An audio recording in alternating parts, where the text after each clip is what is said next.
কি ব্যাপার জামা খুলছো যে? তোমাকে কালকে বলিনি আজকে আমি শপিং করতে যাব? আবার শপিং করতে যাবা কেন? পরশুদিন দুটো নতুন শাড়ি লিলি যে।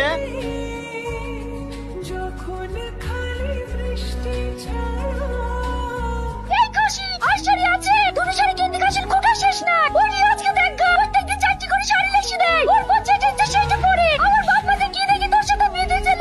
তোর সাথে বিয়ে করে আমার আর মাকে চলে পুরো সব চাই হয়ে গেল। এই কাশি কানে হেডফোন পড়ছে যে, আমার কথা শুনতে তোর ঘৃণা লাগে? আমার কথা ছাড়, আমার কথা শুনতে ভাল লাগে না? অন্য মেয়ের কথা শুনবি? এই কাশি অন্য মেয়ের কথা শুনবি তো আমাকে বিয়ে করেছিলি কেন রে? অন্য মেয়ে এখানেই থাকবি? নাহলে আর ঝামেলা করো না, আমার ভুল হয়েছে। চলো বাজার করে নিয়ে আসি কি? না যাবো না। না হলেও শোনা রাগ করো না, চলো। অন্য